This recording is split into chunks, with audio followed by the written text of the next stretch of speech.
Hello everyone, नमस्कार। स्वागत है आपका नवोदय क्लासेस के बीए प्लेटफॉर्म पर। बीए सेकेंड ईयर के अंदर प्रमुख राजनीतिक विचारकों पर हमारा डिस्कस चल रहा था, जिसमें अरस्तू पर हमारी बात चल रही थी दोस्तों। अरस्तू के शासन का वर्गीकरण, जिसमें कुछ पॉइंटों को हम डिस्कस कर चुके थे, इसके प्रथम भाग में दोस्तों हम इन पर बात कर चुके थे। व्याख्या और शासन का वर्गीकरण कंप्लीट कर चुके थे। इस सेकंड भाग में हम बात करेंगे वर्गीकरण का महत्व, अरस्तु के शासन का वर्गीकरण का महत्व और उस वर्गीकरण की आलोचना। ठीक है, तो इन दोनों पॉइंटों को दोस्तों हम इस भाग में अर्थात सेकंड भाग में कवर करेंगे। इन सब पर हमारी बात हो चुकी थी। शासन के वर्गीकरण के अंतर्गत इन 6 पॉइंटों को हम विस्तार से डिस्कस कर चुके थे। इसके बाद दोस्तों अब हम डायरेक्टली अपनी स्लाइड पर मूव करेंगे, जहां से हमने अपने सेशन को छोड़ा था। चलिए, तो दोस्तों हम शासन के वर्गीकरण का महत्व यहाँ पर हमने सेशन को रोक दिया था पहले भाग में। अगर आपने पहला भाग अभी तक नहीं देखा, पहली बार आप इस सेकंड भाग पर आए हैं, तो प्लीज पहले फर्स्ट भाग को देखना कंपलसरी है, अन्यथा आपको जो है अरस्तु के पूरा कंसेप्ट क्लियर आपका माइंड में नहीं हो पाएगा। तो अरस्तु का कंसेप्ट क्लियर करना है तो प्रथम भाग से देखना जरूरी है, इसके बाद ही सेकंड भाग की ओर आप मूव करेंगे। चलिए, वर्गीकरण का महत्व, इनके अर्थात अरस्तु के शासन का वर्गीकरण का महत्व क्या है। तो दोस्तों, हालांकि अरस्तु के राज्य के वर्गीकरण की बहुत ज्यादा आलोचनाएं हुई है। जैसे ही अरस्तु ने अपने शासन का वर्गीकरण दिया, प्रस्तुत किया अपनी पॉलिटी किताब में, अपनी एक पॉलिटी किताब, उसके बाद में कई आलोचकों ने इनके शासन व्यवस्था की जो है भरकस आलोचनाएं की है। लेकिन फिर भी इनके वर्गीकरण की कुछ ऐसी विशेषताएं हैं जिसके आधार पर हम इसकी जो विशेषता है उनको नकार नहीं सकते हैं, इनकी शासन व्यवस्था की विशेषताओं को नकार नहीं सकते हैं। तो इनके वर्गीकरण के का कुछ महत्व भी है, वो कुछ पॉइंटों के माध्यम से हम यहाँ समझने का प्रयास करेंगे। तो आइए पॉइंट टू पॉइंट जरा इसको समझते चलते हैं। अरस्तु का वर्गीकरण उसके ज्ञान और अनुभव का परिणाम है। दोस्तों, अरस्तु ने जो इस शासन व्यवस्थाओं का वर्गीकरण किया है, अलग अलग राज्यों की शासन व्यवस्थाओं का जो अलग अलग रूप से वर्गीकरण किया है, वो उनके ज्ञान का आधार है। और ज्ञान का आधार कैसे है, तो आप फर्स्ट भाग में पढ़ चुके थे। हमने देखा था कि अरस्तु ने लगभग 158 संविधानों का अध्ययन करने के बाद में अपना वर्गीकरण प्रस्तुत किया था। तो 158 संविधान या शासन व्यवस्थाओं को पढ़ने के बाद, उनको समझने के बाद में इस प्रकार का वर्गीकरण उन्होंने प्रस्तुत किया। अर्थात ये कि उन्होंने पूरी तरह से अपने ज्ञान के आधार पर ही विभिन्न शासन व्यवस्थाओं का वर्गीकरण प्रस्तुत किया था। इसलिए इनका इस वर्गीकरण का यहाँ पर महत्व है। इन्होंने निष्कर्ष में 158 संविधानों का अध्ययन किया था। ठीक है, नेक्स्ट है, सरकार ही राज्य की इच्छा की अभिव्यक्ति करती है। बिल्कुल सही बात है भाई। जो सरकार होती है, राज्य की इच्छा अर्थात कि राज्य की आवश्यकता की पूर्ति, राज्य की जो मांग है उसको बताना, ये सारी जितनी भी अभिव्यक्तियां होती है, जो आवश्यकताएं होती है, उनको व्यक्त कौन करता है, तो वहां की सरकार करती है उस राज्य की। अतः सरकारों का वर्गीकरण ही राज्य का वर्गीकरण है। इसीलिए उन्होंने कहा था कि राज्य और संविधान दोनों एक ही है, अलग अलग नहीं है। ठीक। और नेक्स्ट है राजनीति। जिन राजनीति शास्त्रियों ने राज्य सरकारों या संविधानों का वर्गीकरण किया है, तो इसके बाद में मतलब इसका कहने का अर्थ यह है दोस्तों कि अरस्तु के बाद में जिन नीति शास्त्रियों ने जिसने भी राज्यों का वर्गीकरण किया है, उस प्रत्येक राजनीति शास्त्री ने अरस्तु के वर्गीकरण को आधार बनाकर ही उसके आगे अध्ययन किया है। याद रखिएगा, जितने भी राजनीति विज्ञान के जो राजनीतिक विचारक रहे हैं, जिन्होंने भी शासनों का वर्गीकरण किया अपने अपने अनुसार, उन्होंने आधार अरस्तु के विचारों को ही बनाया है। इस कारण भी इनके विचारों का अर्थात इनके वर्गीकरण का प्रमुख महत्व है।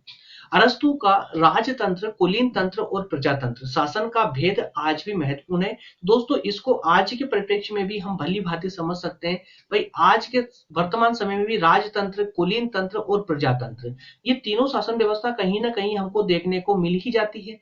भाई, प्रजातंत्र तो आपको पूरे विश्व में कई सारे देशों में देखने को मिल जाएगा। सबसे ज्यादा शासन व्यवस्थाएं अगर कोई है तो प्रजातंत्र की है। लेकिन कहीं कहीं आपको कुलीन तंत्र या राजतंत्र जैसी शासन व्यवस्थाएं विश्व में देखने को मिल सकती है। तो इस कारण से कह सकते हैं कि अरस्तु के इन विचारों के अंतर्गत राजतंत्र, कुलीन तंत्र और प्रजातंत्र शासन व्यवस्थाओं में जो डिफरेंस होता है, जो भेद होता है, वो कहीं ना कहीं देखने को मिल ही जाता है है ना। तो अरस्तु ने शासन का जो वर्गीकरण शासकों के उद्देश्यों के आधार पर किया है उसकी उपेक्षा नहीं की जा सकती। भाई जो वर्गीकरण में उन्होंने शासकों के उद्देश्यों के आधार पर, अब भाई किसी शासन व्यवस्था में शासकों का उद्देश्य क्या था? जनता का हित। किसी शासन व्यवस्था में शासक का उद्देश्य क्या था? स्वयं का हित। किसी शासन व्यवस्था में शासक का हित क्या था? एक वर्ग विशेष का हित, है ना। तो शासकों के उद्देश्यों के आधार पर भी इन्होंने वर्गीकरण किया है, जो कहीं से कहीं तक गलत नहीं हो सकता है, बिल्कुल उचित है और सर्वमान्य है। वर्तमान में भी सर्वमान्य है वो, है ना। तो अरस्तु ने जो वर्गीकरण किया है नैतिकता के आधार पर भी उन्होंने इसका नैतिकता को भी आधार बनाते हुए उन्होंने वर्गीकरण किया है। ये सही है कि राज्यों की नैतिकता की मात्रा के अनुपात में ही सार्वजनिक हित की मात्रा होती है। अर्थात कहने का अर्थ क्लियर ये है कि जो नैतिकता, जितनी नैतिकता होगी शासन व्यवस्था में उतना ही सार्वजनिक हित जो है सर्वोपरि होगा।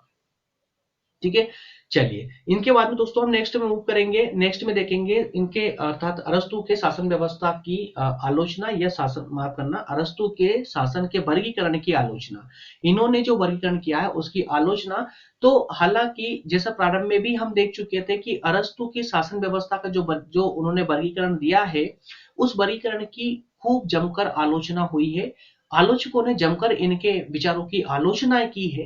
तो उन्हीं आलोचनाओं में से कुछ पॉइंटों के माध्यम से या कहें कि कुछ आलोचकों की आलोचनाओं को हम इसके अंतर्गत देखने का प्रयास करेंगे, जिससे हमारा अध्ययन अरस्तु पर हो जाएगा कंप्लीट। ठीक है ना। चलिए तो इसको दोस्तों हम 5 पॉइंटों के माध्यम से समझने का प्रयास करेंगे।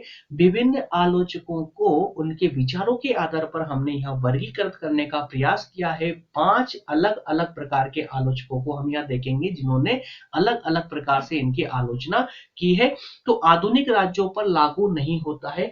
तो ऐसे आलोचक जो ये मानते हैं कि अरस्तु के विचार या अरस्तु की शासन प्रणाली, शासन व्यवस्था का वर्गीकरण आधुनिक राज्य अर्थात वर्तमान के राज्यों पर लागू नहीं होते हैं, तो उनको समझेंगे। इसके बाद सेकंड में देखेंगे वर्गीकरण संख्या पर आधारित है, प्रजातंत्र के संबंध में गलत धारणा इन्होंने दी है, वर्गीकरण इनका मौलिक नहीं है और साथ साथ में वर्गीकरण जो है अवैज्ञानिक है, अस्पष्ट है। चलिए तो एक एक करके इनको समझते हुए चलते हैं। सबसे पहले हम बात करेंगे आधुनिक राज्य पर लागू नहीं होता है। आधुनिक राज्य पर इनके विचार या इनका वर्गीकरण लागू नहीं होता है। तो क्यों नहीं होता है भाई? अरस्तु का वर्गीकरण आधुनिक राज्य पर लागू नहीं होता है।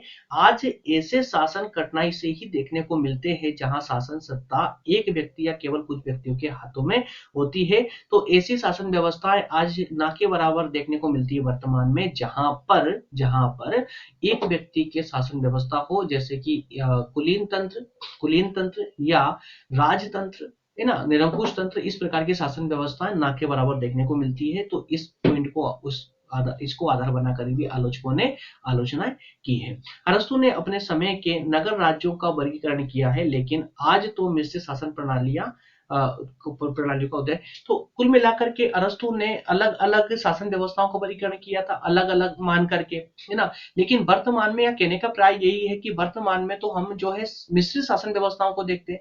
वह मिश्रित शासन व्यवस्थाओं के अंतर्गत क्या भारत कम है? भारत में कई प्रकार से मिश्रित शासन व्यवस्था है ना। संविधान को ठीक से पढ़ेंगे तो आपको मालूम चल जाएगा कहां पर एकात्मक है, कहां पर संघात्मक है ना।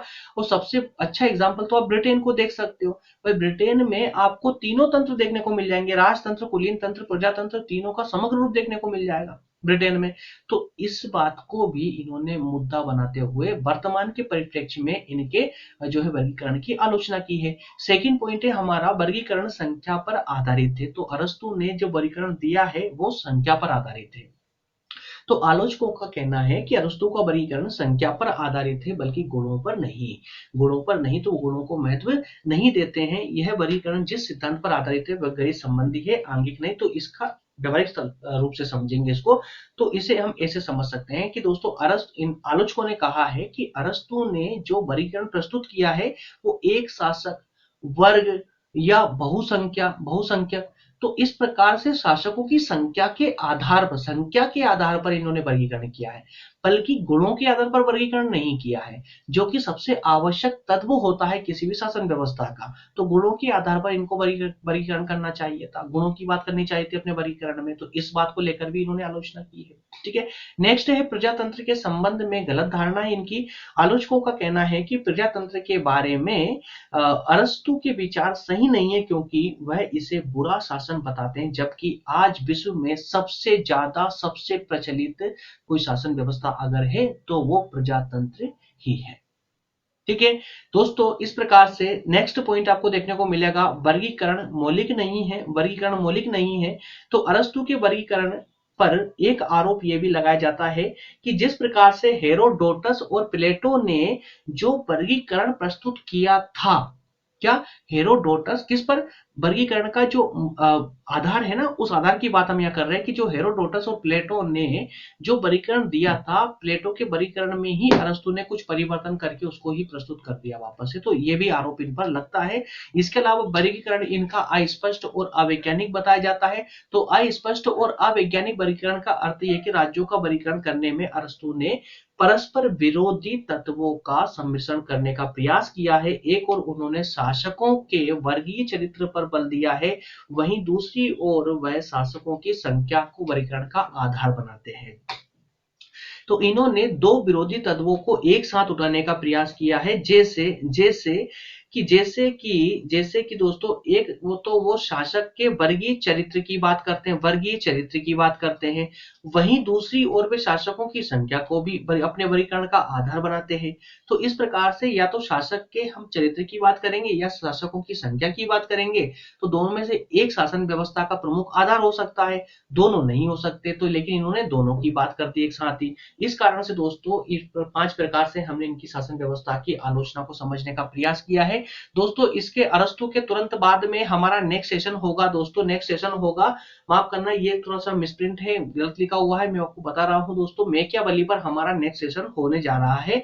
नेक्स्ट जो क्लास होगी लेक्चर नंबर 13 जो आएगा दोस्तों, वो हमारा आएगा मैकियावेली पर। मैकियावेली पर लगभग दोस्तों 3 से 4 हो सकता है 4 से भी ज्यादा लेक्चर हो जाए, वही 30 या 35 मिनट के लेक्चर होंगे, छोटे छोटे लेक्चर ही होंगे। उसमें भी दोस्तों हम जो है मैकियावेली संबंधित 3-4 लेक्चरों के अंदर मैकियावेली को कंप्लीट कर लेंगे। इसी प्रकार से ये सीरीज, ये क्लास दोस्तों अब कंटिन्यू रहेगी। कुछ कारण हो जाते हैं जिससे क्लासेस बीच में रुक जाती है, डिले हो जाती है दोस्तों। अभी करंट अफेयर सीरीज आपके लिए लाई जा रही है। मैं आप लोगों से विशेषकर दोस्तों कह रहा हूं कि अगर बीए के बाद लाइफ में कुछ करना चाहते हो ना, तो करंट अफेयर अभी से स्टार्ट कर दीजिए। करंट अफेयर में मैं आप लोगों के लिए मैं मेहनत कर रहा हूँ भाई, आपको पका पकाया दे रहा हूँ। सिर्फ आपको मुश्किल से 15 से 20 मिनट देना है, बस सुनना है खाली उसको, ना कोई नोट डाउन करना है, ना कोई ज्यादा कोई टेंशन लेने की जरूरत है भाई। इतने विशेष न्यूज़पेपरों से, जो विशेष जितनी भी साइटें हो सकती है, सभी साइटों से डाटा कलेक्ट करके एमसीक्यू फॉर्मेट में आपके लिए बनाकर लेकर आ रहा हूं दोस्तों, तो उसको लीजिए ना यार। 15-20 मिनट है, बाकी अब पूरे दिन की जितनी भी आवश्यक खबरें होती है सबसे मैं आपको अपडेट कर देता हूँ। मॉर्निंग में 9 बजे आपको क्लास मिल जाती है, तो उसमें प्रॉब्लम क्या है। तो मैं आपसे विशेषकर बोल रहा हूँ कि अगर बीए के बाद अगर आप कुछ करना चाहते हैं, या बीए आपका एक लक्ष्य है जीवन में कुछ करने का, तो फिर करंट अफेयर क्लास को बिल्कुल भी मिस नहीं करोगे आप लोग। ठीक है, अपडेट होना अभी से प्रारंभ कर दीजिए। चलिए मिलते हैं दोस्तों नेक्स्ट सेशन में। जो नए स्टूडेंट थे उनको मैं कह दूंगा दोस्तों कि ये व्हाट्सएप नंबर आपको डिस्प्ले हो रहे हैं, और टेलीग्राम पर लोधाजी क्लासेस नाम से लिंक है, ग्रुप है दोस्तों। इस ग्रुप को ज्वाइन कर लेंगे तो आपको जो है ये लोधाजी क्लासेस, देख लीजिए इसको ठीक से, लोधाजी क्लासेस ये ग्रुप है, तो इसे ज्वाइन कर लेंगे आप तो सभी क्लास नोट्स आपको इसी ग्रुप पर मिलेगी। क्लास की अपडेट, सभी क्लासेस की अपडेट भी आपको इसी ग्रुप पर प्रोवाइड होती है। ठीक है दोस्तों, मिलते हैं नेक्स्ट सेशन में, तब तक आप सभी का बहुत बहुत धन्यवाद।